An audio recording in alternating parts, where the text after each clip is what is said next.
첫 번째 시간 갖겠습니다. 다음에 또 두 번째로 이 내용을 얘기할 건데요. 이 내용은 사도신경에 대한 해설 부분입니다.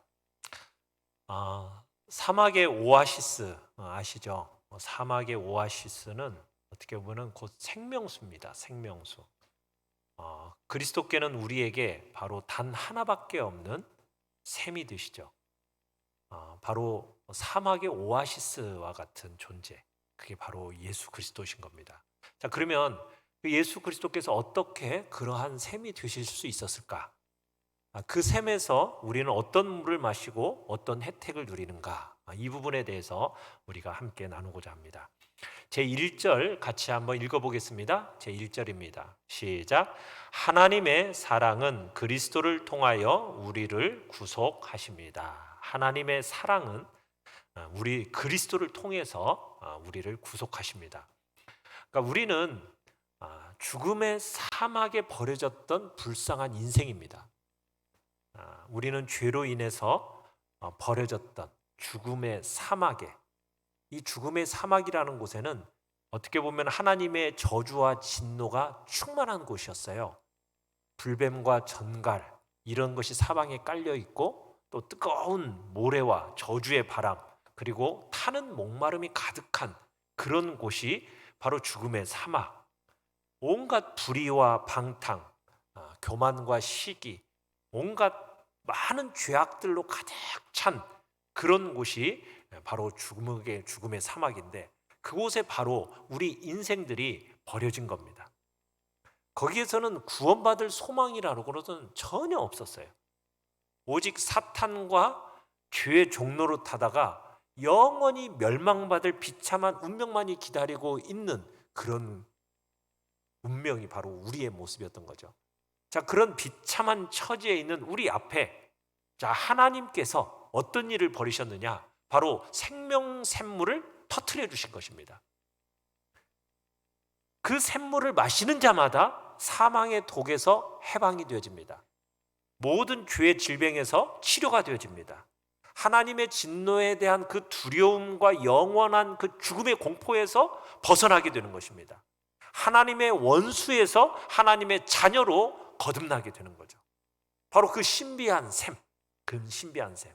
그 신비한 샘은 단 하나밖에 없는 구원의 샘은 바로 어디라고요? 예수 그리스도. 자, 오늘 본문 중에 사도행전 4장 12절 본문 중에 우리 한번 같이 한번 읽어볼까요? 앞에 시작. 천하 사람 중에 구원을 받을 만한 다른 이름을 우리에게 주신 일이 없습니다. 유일한 구원의 샘으로서 천하 사람 중에 다른 이름이 없습니다. 오직 한 이름, 그 이름은 뭡니까? 예수 그리스도입니다. 베드로의 이 말처럼 모든 인간은 의와 해방과 생명과 구원을 위해서는 이것은 오직 그리스도에게서만 구해야 돼요. 예수 그리스도, 그분에게서만 구해야 되는 내용이라는 겁니다. 여러분, 예수란 이름, 여러분 그 이름이 어떻게 주어졌습니까? 아무 이유 없이 그냥 혹은 우연히 사람의 결정에 의해서 되어진 일입니까? 아니죠. 예수란 이름이 어떻게 주어졌어요? 그 주어진 이름은 바로 최고의 작정의 선포자인 천사로부터 하늘로부터 이루어진 일이 바로 예수란 이름입니다. 그 이름이 주어졌는데 그 이유가 뭐예요? 예수란 이름의 의미가 무엇입니까? 그는 자기 백성을 그들의 죄에서 구원할 자이시다. 그런 의미로서 예수란 이름이 주어진 겁니다. 그러니까 예수 그리스도, 그분은 구속자의 직분이 그에게 주어진 것이고 맡겨진 것이고 그가 바로 우리의 구주가 되신 것입니다. 우리가 조금이라도요 바로 이 그리스도에게서 떠나버리면은 그리스도 안에 든든히 서 있는 우리의 구원이 바로 한순간에 사라져버리는 거예요. 그리스도를 떠나는 순간 구원은 사라져버립니다. 그리스도 안에 거하지 않는 사람들은 모든 은혜를 스스로 버리고 마는 지경에 빠지는 거예요. 그래서 베르나르라는 사람이 권고한, 참 얘기한 내용인데 참 기억해둘 만한 가치가 있는 이야기예요. 이 사람이 이렇게 얘기했어요. 예수라는 이름은 빛일 뿐만 아니라 양식이기도 합니다. 예수라는 이름은 또 기름이기도 합니다. 이 기름이 없으면 영혼의 모든 양식은 멜말라지는 것입니다. 예수라는 이름은 소금입니다.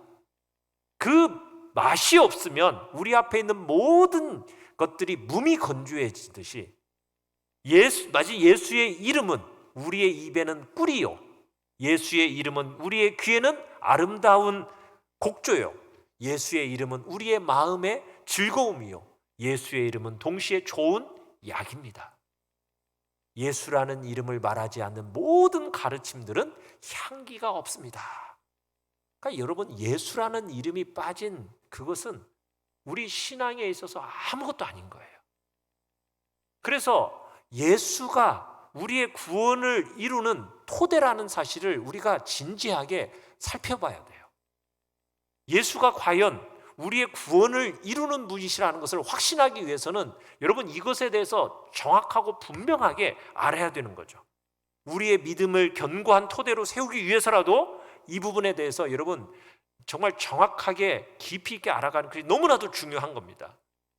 그래서 먼저는 여러분 자신을 한번 깊숙이 한번 여러분의 마음속을 깊숙이 한번 들여다볼 필요가 있어요. 우리 속을 한번 깊숙이 들여다보면요, 우리 속에는 우리 자신을 향한 하나님의 진노, 하나님의 적대감, 여러분 그것을 우리가 느끼게 될 겁니다. 우리 속을 들여다보면. 그러면은 이건 내가 하나님께 진노받아 마땅한 존재예요, 저주받아 마땅한 존재예요, 정말 하나님이 나를 정말 그렇게 싫어하시는 적대감으로 나에게 가득 채워져 있구나. 그러면 내가 어떻게 하면 이 하나님의 진노를 누그러뜨릴 수 있을까? 그 방법과 수단을 안타깝게 찾을 수밖에 없는 겁니다. 왜냐하면은 여러분, 이 죄인의 죄책이 사면되기 이전에는 언제 하나님의 진노와 저주가 그 위에 항상 언제나 드리워져 있는 거예요. 여러분, 하나님이 어떤 분이십니까? 의로운 재판관이세요. 그래서 하나님의 율법을 어기는 것을 그냥 형벌 없이 그냥 내버려 두지 않으십니다. 하나님은 율법 어긴 것에 대해서 반드시 죄에 대한 책임을 물으시고 그 죄에 대해서 반드시 형벌을 가할 준비를 갖추고 계시는 분이 바로 하나님이신 거예요. 여러분, 이걸 기억해야 돼요. 먼저 우리의 마음이 그래서 어떤 것으로 딱 있어야 되냐면, 나는 정말 하나님의 진노를 받아 마땅한 존재구나, 내가 어떻게 할까 하는 어떤 두려움, 영원한 죽음에 대한 공포, 여러분 이것이 여러분들의 마음속에 먼저 압도되어져야 돼요. 여러분 그런 적 있으세요? 내가 정말 하나님의 진노와 저주 가운데 있어서 이거 어떻게 내가 피하지? 나 지옥의 형벌이 정말 무섭다. 그곳에 내가 떨어지면 어떻게 하지? 여러분 그런 것에 막 압도되어 가지고 두려움에 여러분 사로잡힌 적이 여기 계시는 분들은 다 있으시죠? 한 번도 없어요? 저 어렸을 때 막 그런 두려움이 막 있었어요. 지옥 가면 어떻게 할까요? 정말 무시무시한데 막 그래가지고 너무 두려운 거예요. 그러니까 뭘 찾아요? 하나님의 긍휼하심을 기대할 수밖에 없는 거예요. 왜? 하나님의 긍휼하심이 있어야 내 마음이 생명을 막 붙잡는 그 일에 막 열심을 내게 되더라고요.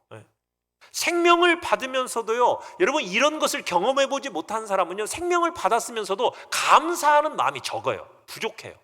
왜?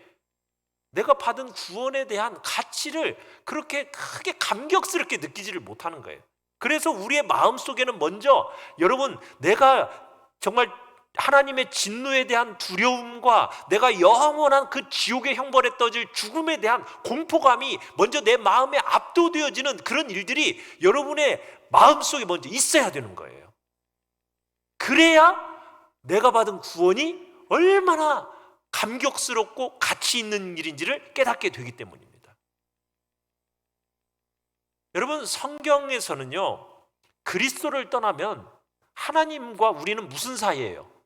원수지간이에요. 원수지간. 그리고 예수님을 떠나 있는 그 사람들은요, 하나님이 그를 멸망시키기 위해서 하나님이 준비하고 계세요. 하나님이 준비하고 계신다니까요. 여러분 그것을 깨닫도록 성경은 그렇게 가르치고 있는 거예요. 오직 예수 그리스도 안에서만 하나님의 자비로우심, 아버지의 그 아버지다우신 사랑, 이것을 포용하도록 깨닫도록 가르치는 것이 바로 성경의 내용인 거예요. 여러분, 우리는요 하나님의 미움을 받아서 마땅한 존재들입니다. 왜냐하면 우리의 마음속에 그런 것들을 지니고 있어요. 우리의 마음을 한번 살펴보면요, 얼마나 부패한 본성으로 가득 차가지고 그 부패한 본성으로 말미암아 여러분 거기에 뒤따른 악한 삶이 우리에게 있습니까? 이게 하나님을 노엽게 하는 거예요. 그뿐만 아니라 그 보시기에 죄악되고 날 때부터 그래서 지옥의 저주를 받은 자들인 겁니다. 우리 인간들은 다 그런 존재들이에요. 하나님의 지옥의 저주를 받아 마땅한 자들이에요. 그런데 하나님께서는 참 그런 인간들을 향해서 또 어떤 마음을 가지고 계셨느냐면요, 우리 안에 있는 자기의 것, 우리를 어떻게 지으셨어요? 하나님의 형상을 따라 지으셨잖아요. 그 형상을 잃지 않기를 원하시는 마음이 또한 하나님 안에 있었던 거예요. 그러니까 하나님의 그 자비하심으로 여전히 우리 안에서 그 사랑하실 뭔가를 찾으시는 거죠. 그래서 하나님의 그 우리를 향하신 그 값없이 주시는 그 순결한 사랑으로 말미암아 우리를 은혜 안으로 영접하시는 거예요. 그런데 여러분, 이 의와 불의 사이에는 도저히 일치할 수 없는 영구적인 이 간격이 있습니다. 괴리가 있어요. 의와 불의 사이에는 도저히 이렇게 연결시켜 줄 수 있는 없는 그 영구적인 괴리, 간격이 있다라는 거예요. 그래서 우리가 죄인들로 남아있는 한 하나님께서는 우리를 영접하실 수가 없어요. 그러니까 그 모든 적대감의 원인을 제거해야 되는 것이고, 우리를 완전히 자신과 화목시키기 위해서 하나님께서 어떤 일을 이루셨어요? 바로 그리스도의 죽으심으로 이루신 그 속죄가 우리 속에 있는 모든 악을 씻어내는 일을 하게 되는 것입니다. 그 예수 그리스도의 그 속죄가 그 이전에 있었던 부정하고 불순했던 우리를 하나님이 보시기에 거룩하고 의로운 자로 우리로 나타내도록 만들어내시는 거죠. 이게 이제 예수 그리스도께서 하신 일이에요. 그러니까 하나님이 먼저 우리를 사랑하셨기 때문에 이 일도 가능하게 된 겁니다. 우리가 화목하게 된 첫 번째 원인이 뭐예요? 하나님이 우리를 뭐 하셨기 때문에? 사랑하셨기 때문에. 사랑.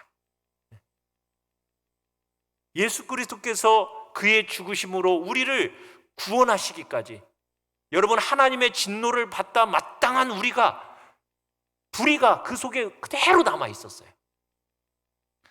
우리는 하나님 앞에 저주받은 상태였다니까요. 그런데 그 저주받은 상태 속에서 우리가 하나님 앞에 어떻게 하면 충만해지고 견고하게 연합될 수 있는 존재가 되어지느냐? 바로 예수 그리스도께서 그 일을 하신 거예요. 예수 그리스도께서. 하나님이 어떻게 하면 우리를 기뻐하시고 우리에게 자비를 베푸신다는 것을 확신할 수 있습니까? 여러분을 바라보면, 나를 바라보면 하나님이 기뻐하실 것 같대요? 여러분만 바라보면 하나님 막 마음껏 자비를 막 베풀어주고 싶은 마음이 생기겠어요? 우리를 바라봐서는 그게 없어요. 누구를 통해서? 우리의 눈과 마음이 오직 그리스도께 다 고정되어 있을 때, 여러분, 그 그리스도를 통해서 우리가 하나님의 자비와 긍휼을 받을 만한 존재로 드러나게 되는 겁니다. 우리의 죄가 막 우리에게 전가되잖아요. 그렇지 않습니까? 우리의 죄가 아담으로부터 시작돼 가지고 그 자손, 나의 자손 다 죄가 전가돼요. 그런데 그 죄의 전가와 함께 하나님의 진노가 우리에게도 동일하게 전가가 되어지는데, 여러분, 그 진노의 전가를 피할 수 있는 길이 뭐밖에 없어요? 예수 그리스도를 통해서밖에 없는 거예요. 다른 길이 없어요. 다른 길이.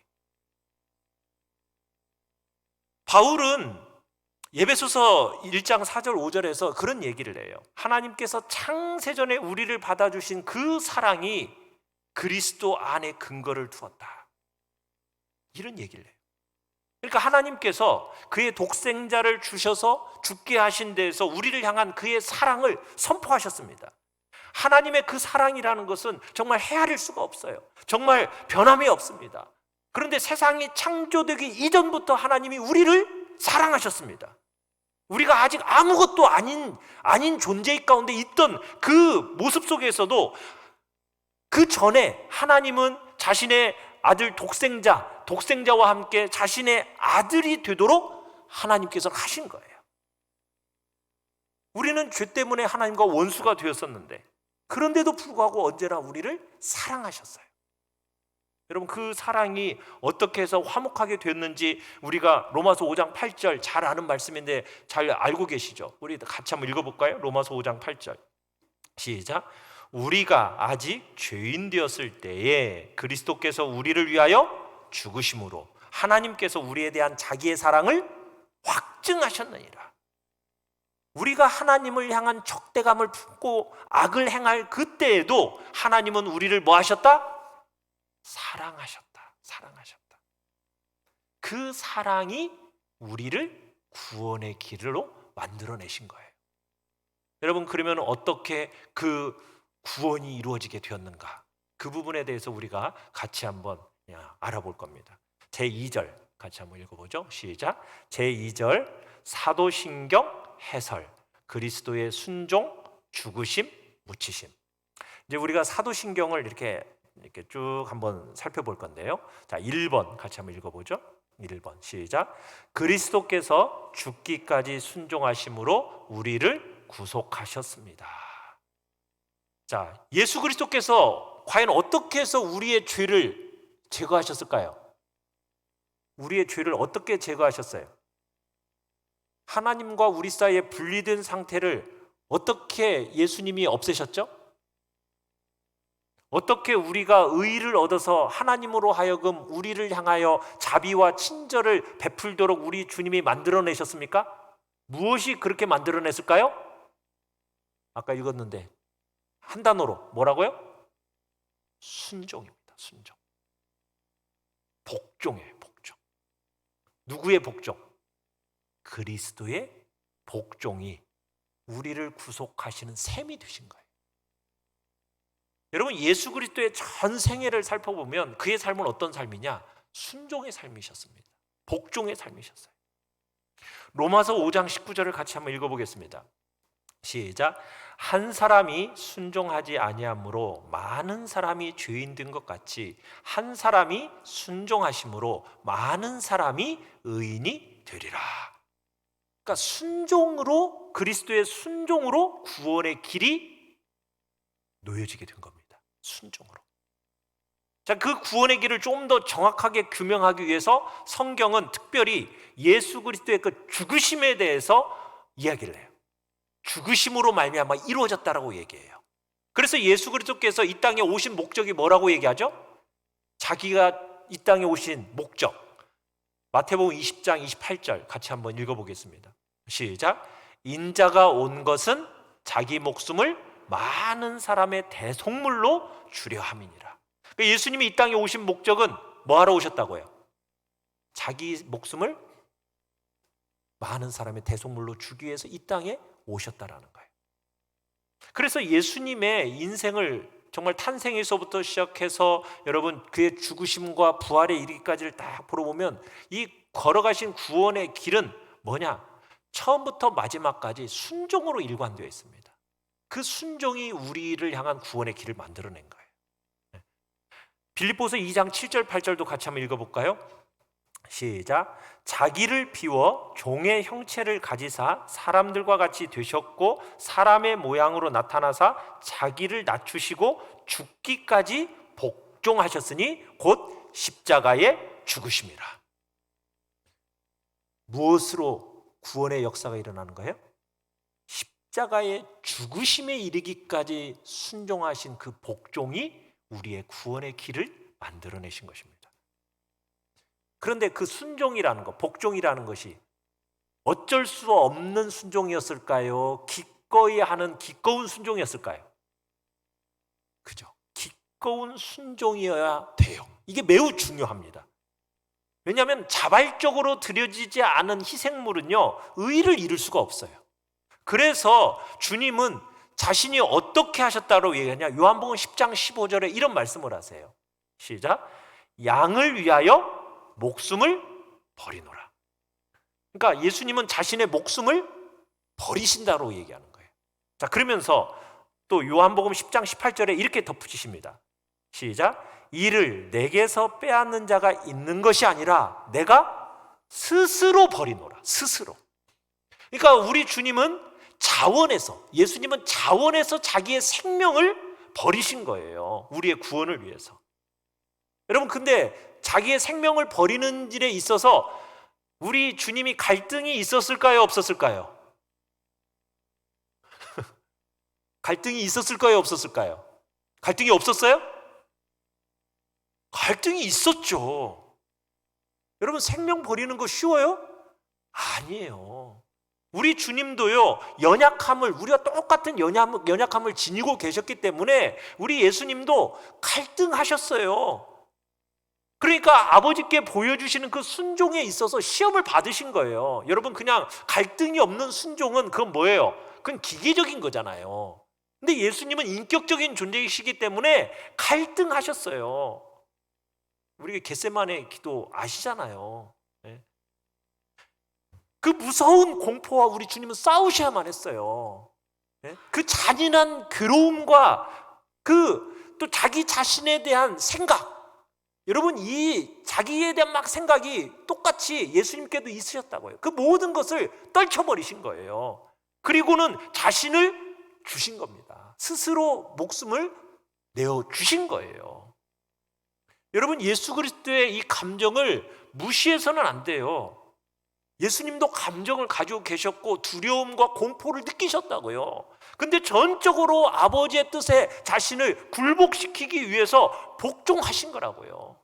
여러분, 그렇게 스스로 자원해서 복종하지 않으셨다면 하나님께 합당한 여러분 희생제물로 드려질 수가 없었다는 얘기예요. 그런데 예수님은 그런 모든 두려움과 공포와 이런 것들을 다 떨쳐내시면서 스스로 주님께서 순종의 길을 걸어가심으로 우리에게 구원의 길이 열려지도록 하셨다는 얘기죠. 그래서 여러분, 두려웠던 여러분 양심을 가진 여러분들, 여러분 죄를 대속하는 희생물, 희생제물이고 깨끗이 씻음이 없이는 여러분 이 안식을 찾지 못하는 겁니다. 그래서 바로 거기에로 우리가 이끌림 받고 우리의 생명의 근원이 되시는 예수 그리스도의 죽으심 속에 바로 이 놀라운 구원이 제시되어 있는 거죠. 자, 2번을 볼까요? 2번. 시작. 빌라도에게서 정죄 받으심. 자, 예수 그리스도의 죽으심을 우리가 사도신경에서 뭐라고 하죠? 한번 처음부터 한번 뭐 다 외워야죠. 자, 본디오 빌라도에게 고난을 받으사. 그죠? 자, 우리의 죄책으로 인한 저주가 하나님의 그 마지막 심판을 위해서 그대로 남아 있었어요. 자, 그런데 성경은 그리스도께서 유대 총독 본디오 빌라도 앞에서 정죄받은 사실을 보도하고 있어요. 자, 그러면서 우리가 받아야 할 이 형벌이 의로운 사람에게 부과되었다라는 것을 가르쳐주고 있습니다. 우리는 하나님의 끔찍한 심판을 피할 수가 없어요. 우리를 그 심판으로부터 구원하시기 위해서는 예수 그리스도께서 스스로 자신을 허락하셔서 죽을 사람 앞에서 정죄를 받으신 겁니다. 죽을 사람 앞에서. 그 본디오 빌라도는 사악하고 불경건한 사람이에요. 그 사람 앞에서 예수님이 정죄를 받으신 거예요. 왜? 우리의 정죄를 제거하기 위해서.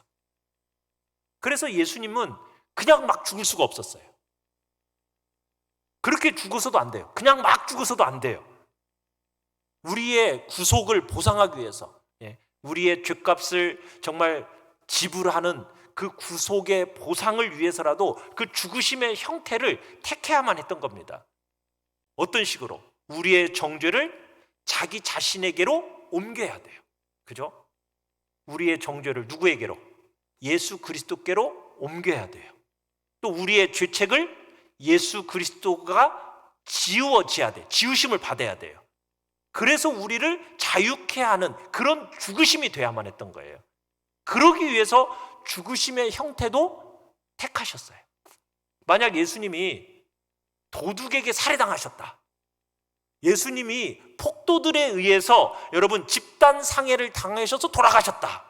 여러분 그런 식으로 예수님이 죽으셨다면 예수 그리스도께서 보상을 치르셨다는 증거가 전혀 이게 남아 있어요? 드러나요? 드러나지 않아요? 그런 식으로 죽으면은 여러분 우리를 향한 그 보상이 전혀 드러나지 않게 되는 거예요. 그러니까 예수님이 어떤 식의 죽음을 선택하시는 거예요. 재판정에 서가지고 범죄자로 선고를 받으시고 또 증언에 의해서 고발당하고 신문을 당하고 또 재판장의 입을 통해서 정죄를 받아서 사형 선고를 받아야만 했다는 거예요. 그래야만이 우리의 죄에 대한 뭐가 치러지는 겁니까? 우리의 죄에 대한 보상을 치르는 그런 일이 직접 보여지는 거예요. 갑자기 예수님이 폭도들에 의해서 맞아가지고 죽었더라. 이건 아무 의미가 없는 죽음이 되어버리잖아요. 그래서 예수님이 이런 증거들을 위해서 그리스도가 죄인과 행악자의 역할을 맡으셨다라는 것을 알도록 하기 위해서 빌라도 법정에 서서 그런 모든 재판 진행을 진행시키시고 그 사형 선고를 받으시는 그런 죽음을 선택하셨다는 거예요. 예수 그리스도께서 어째서 재판정에서 사형정으로 끌려가시더니 그 다음에는 어디사에서 죽으셨어요? 도둑대들 사이에서 매달려 죽으셨죠. 왜 그렇게 죽으셔야만 했습니까? 그게 바로 의인이나 무죄한 자의 죽음이 아니라 바로 어떤 죽음이다? 죄인을 대신하는 죽음이라는 것을 알리게 하기 위해서 그렇게 도둑대 가운데 죽으셔야만 했던 거예요. 예수 그리스도의 무죄함 때문만이 아니라 바로 죄 때문에 죽임당하신다라는 것을 알게 하기 위해서. 그래서 예수 그리스도가 그를 정죄한 바로 그 사람 빌라도에게서 또 뭘 받아요? 무죄를 인정받아요. 빌라도는 예수님을 죽을 죄인으로 인정했어요? 안 했어요? 죽을 죄인이라고 인정 안 했어요. 공식적으로 선고함에 있어서 예수님이 범죄자 중으로 하나로 인정받기는 했지만 사실은 범죄자가 아니었어요. 재판장인 여러분 빌라도조차도 예수님을 뭐라고 선언합니까? 의로운 자라고 선언해줘요. 같이 한번 볼까요? 요한복음 18장 38절에 이렇게 얘기를 해요. 빌라도가 한번 읽어볼까요? 시작. 나는 그에게서 아무 죄도 찾지 못하였노라. 그러니까 빌라도도 인정했어요. 나는 그리스도에게서 예수한테서 아무 죄도 나는 찾지 못했다. 여러분 이것을 통해서 우리의 뭘 선언해 주는 거예요? 우리의 무죄 선언이 있는 거예요. 무죄 선언. 형벌받아야 마땅한 우리의 죄책이 누구에게로 옮겨지고 하나님의 아들의 머리에게로 옮겨지고 무죄한 예수님의 그 의가 누구에게로 옮겨지는 우리에게로 옮겨지는 이런 대치가 일어나도록 한다라는 것을 우리로 하여금 보여주기 위해서 지금 바로 이런 죽음을 선택하신 거예요. 자, 3번입니다. 3번. 자, 그 다음에 본디오 빌라도에게 고난을 받으사 그 다음에요. 그죠? 십자가에 못 박혀 죽으셨죠. 그죠? 여러분 그리스도의 이 죽음의 형식도 여러분 이거에서 놀라운 진리를 우리에게 드러내주고 있는 거예요. 여러분 십자가는 우리 인간의 생각에도 십자가는 저주예요. 그죠? 저주의 죽음이에요. 그런데 이 저주의 죽음이라는 것이 율법 규정에도 딱 나옵니다. 어떤 죽음이 저주의 죽음이라고 성경은 얘기해요? 나무에 매달려 죽는 죽음은 저주스러운 죽음이라고 성경 율법에 규정되어 있어요. 그래서 예수님께서는 뭐예요? 십자가에 달려 죽으신 것은 바로 자기 자신을 바로 그 저주에 굴복시킨다는 뜻이에요. 우리의 죄로 인해서 우리 위에 드리워져 있는 모든 저주를 우리에게서 다 걷어 올려셔가지고 어떻게 했어요? 자신 그리스도에게로 옮겨지도록 하기 위해서 반드시 십자가에 달리는 일이 일어나야 했던 거예요. 여러분 모세의 희생제사법에 보면은 그 모든 것들이 상징적으로 다 제시되어가 있어요. 그러니까 우리의 완전한 대속을 이루기 위해서는 그리스도께서는 자기 자신의 목숨을 죄에 대한 대속제물로 드리신 겁니다. 우리의 오점과 형벌이 그 위에, 그리스도 위에 전가되는 그런 제물로 드려지신 거예요. 바울이 이 사실을 아주 명백하게 증거하고 있는데 고린도 후서 5장 21절을 같이 한번 읽어보겠습니다. 시작. 하나님이 죄를 알지도 못하신 이를 우리를 대신하여 죄로 삼으신 것은 우리로 하여금 그 안에서 하나님의 의가 되려 하심이라. 아무런 흠도 점도 전혀 없으신 하나님의 아들께서 우리의 모든 부끄러움과 치욕을 스스로 지셨습니다. 그 대신에 우리를 그 자신의 순결함으로 옷 입혀주신 거예요. 믿으십니까? 아버지께서는 죄의 저주가 그리스도 육신, 그리스도의 그 육신에게로 다 옮겨질 때에 그 죄의 세력을 깨트려 버리신 거예요. 그리스도께서 죽으심으로 대속의 희생제물로 아버지께 드려지심으로 인해서 그의 희생을 통해서 모든 보상이 다 이루어졌어요. 그래서 이제 하나님의 진노하심을 우리가 두려워할 일이 있어요, 없어요? 두려워하지 않게 됐다는 거예요. 왜? 그 모든 저주와 진노가 누구에게로 다 옮겨졌기 때문에. 그죠? 예수 그리스도에게로 다 옮겨진 거예요. 그것이 어디에 지금 나타났어요? 십자가를 보면은 거기에 다 드러난 거예요. 그래서 이사야 53장 6절에서 이런 얘기를 하는 겁니다. 시작.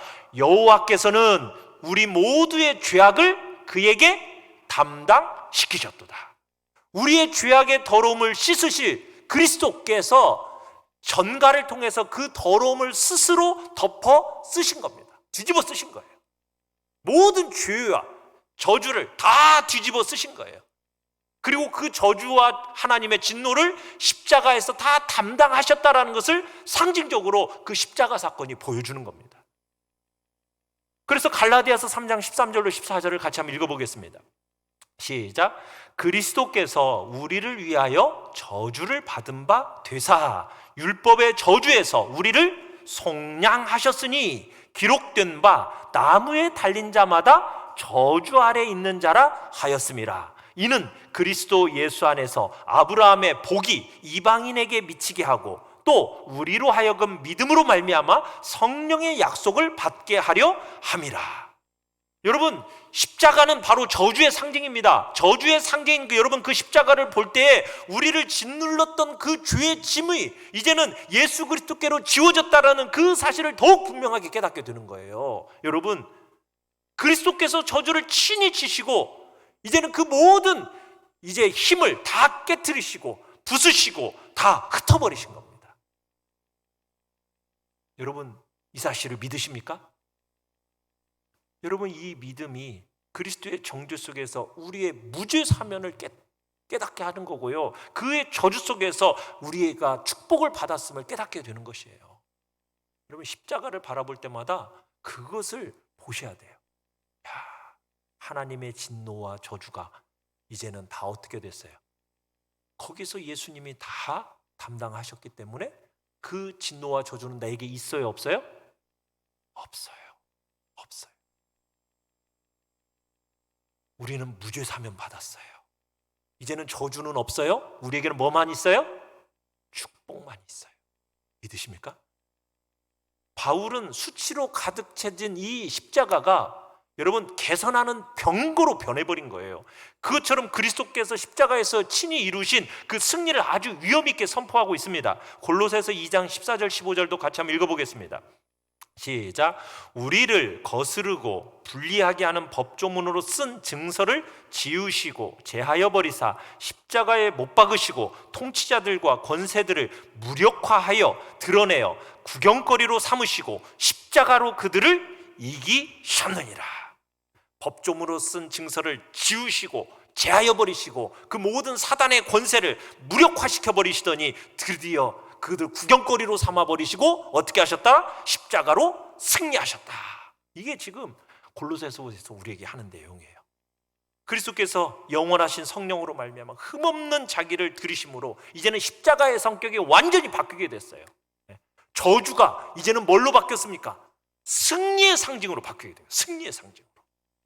저주의 상징이 승리의 상징으로 십자가가 뒤바뀌어져 버린 거예요. 예수 그리스도로 말미암아. 여러분, 이 사건에 대해서 여러분의 마음속에 여러분 깊이 깊이 박아 놓으셔야 돼요. 예수 그리스도의 이 희생과 죄 쓰심이, 죄 씻으심으로 말미암는 것이 여러분의 마음속에 언제나 마음속에 담고 있어야 돼요.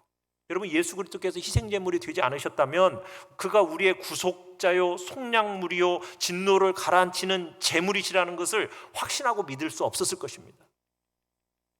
그래서 여러분, 구속의 방식을 얘기할 때 항상 피를 언급하는 이유가 바로 여기에 있어요. 예수 그리스도께서 우리를 위해서 흘리신 그 피는 우리 죄에 대한 보상이 되어졌을 뿐만 아니라 동시에 우리의 부패를 씻어내는 목욕대야가 되어버린 거예요.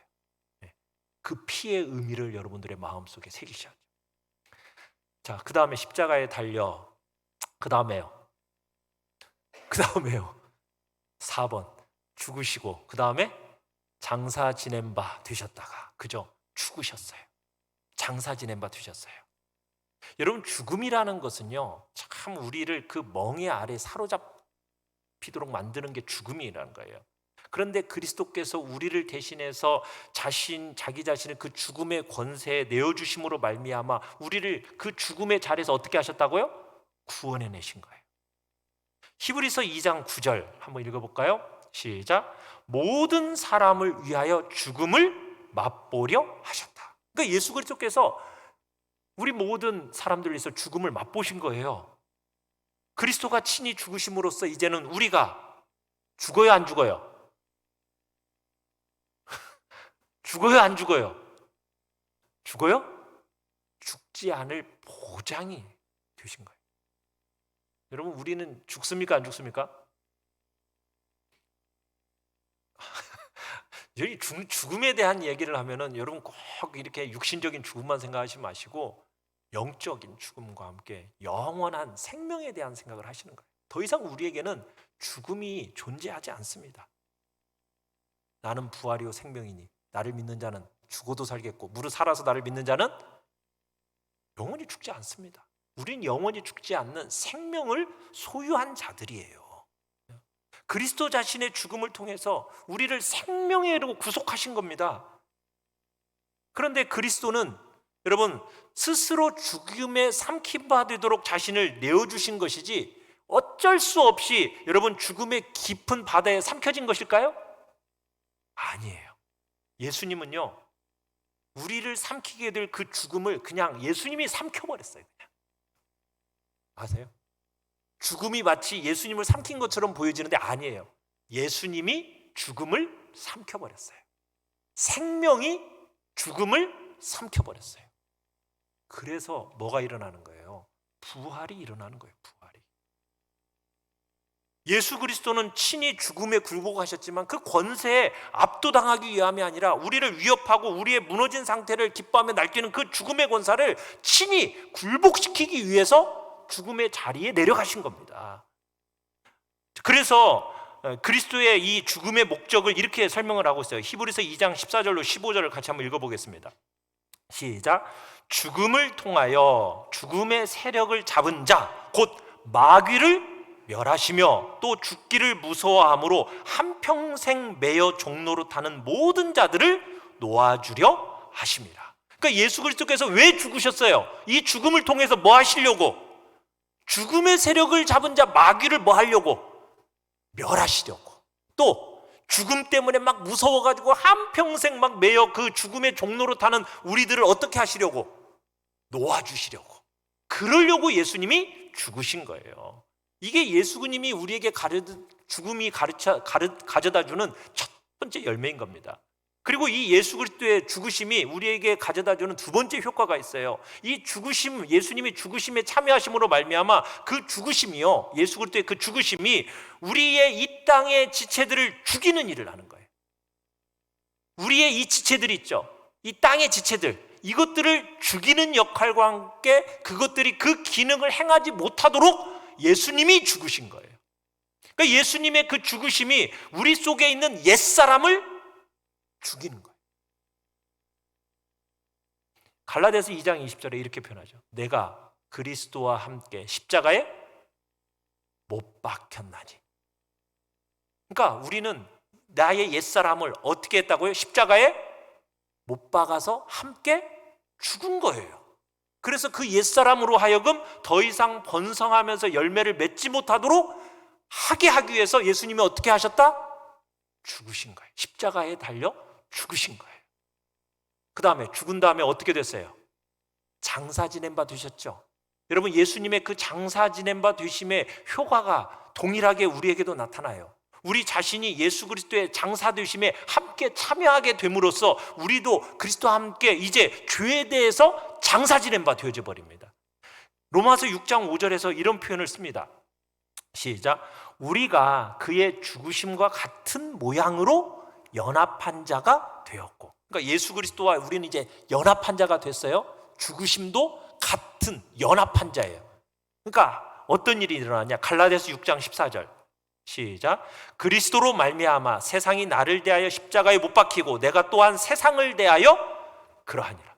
그러니까 나도 이제는 이 옛사람이 십자가에 대해서 못 박히는 그런 일이 그 죽으심과 함께 일어나게 되고, 나의 옛사람을 이제는 어떻게 했어요?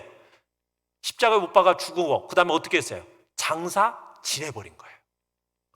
그러니까 예수 그리스도의 죽으심으로 말미암아 우리에게 어떤 효과가 나타나느냐? 이제는 우리를 얽매였던 그 모든 이 죄에, 우리를 죄의 종로로 타게 만들었고, 육체가 우리를 막 죄의 종로로 타면서 우리를 끌고 가던 그것으로부터 우리를 해방시켜 놓는 일이 일어나게 된 거예요. 그래서 여러분, 예수님의 죽으심과 예수님의 이 장사되심으로 말미암아 우리가 누리게 되는 이 축복이 두 가지가 제시되는 건데, 우리를 얽매였던 그 죽음으로부터 우리를 해방시켜 놓고 또한 우리의 육체를 죽이는 일이 바로 이 예수 그리스도의 십자가에서의 죽음과 장사 지냄으로 우리에게 되어진 일이라는 겁니다. 여러분, 이 예수 그리스도의 죽으심과 장사 지냄의 의미를 아시겠어요? 사랑하는 성도 여러분, 사도신경 오늘은 여기까지 반절만 할게요. 죄로 인해서 하나님의 저주와 진노가 충만한 정말 죽음의 사막에 버려졌던 존재가 우리들이에요. 구원받을 소망이라고는 전혀 없었어요. 그냥 오직 사탄과 죄의 종로로 타던, 그래서 영원히 멸망받아 받을 비참한 운명만 기다리고 있었던 것이 바로 우리의 상태였습니다. 여러분, 그것에 대해서 마음속에 여러분 깊이 공포감을 느끼고 그 공포에 압도되어지는 그 경험이 여러분들에게 있어야 돼요. 여러분, 이러한 하나님의 진노가 우리에게 전가되어지는데, 여러분, 그 진노를 피할 수 있는 길은 뭐밖에 없다고요? 예수 그리스도를 통하는 것밖에는 없어요. 다른 길이 없어요. 우리의 죄 때문에 우리가 원수되었고 하나님을 향해서 적대감을 품고 악을 행하는 그런 존재였던 우리를 향하여 그래도 여전히 우리를 사랑하신 그 하나님의 사랑이 우리에게 나타났으면 얼마나 정말 감사한 일입니까? 무서운 공포와 싸우고 잔인한 괴로움 중에서도 정말 자기 자신에 대한 생각은 모두 다 떨쳐내시고 정말 우리를 위해서 자신을 주신 예수 그리스도의 그 말할 수 없는 사랑, 이 시간 우리가 그 사랑을 마음속에 다시 한번 새기시는 시간이 되길 바라요. 그 사랑에 감사해야죠. 형벌받아 마땅할 우리의 죄책이 하나님의 아들의 머리로 옮겨짐으로 말미암아 이제는 더 이상 우리가 두려워 떨거나 염려할 필요가 없습니다. 이제는 우리에게 저주가 있어요, 없어요? 없어요. 하나님의 진노와 저주는 다 십자가에서 못 박혀 죽으신 예수 그리스도로 다 옮겨졌고, 이제는 나에게는 뭐만 있어요? 하나님의 무죄 사면과 함께 축복만이 내게는 있다라는 그런 복된 존재가 되었음에 여러분 감사하십시다. 예수 그리스도의 그 죽으심과 장사되심으로 말미암아 우리를 얽어맸던 그 모든 죽음으로부터 해방시켜 놓으시고, 또 우리의 속사람 옛사람을 죽이셔서 이제 그 옛사람으로부터 이제는 번성하는 그 열매를 맺지 못하도록 만들어내는 그 복된 자리에 우리를 세워놓으셨음에 감사하면서 내가 받은 구원이 얼마나 감사하고 감격스러운 일인지, 예수 그리스도께서 행하신 그 일이 얼마나 감사한 일인지를 다시 한번 여러분의 마음속에 새기면서 여러분의 심령 가운데 구원에 대한 감사와 감격이, 그리스도의 그 복된 은혜에 대해서 더 풍성하게 알아가는 복된 은혜가 있기를 간절히 축원합니다.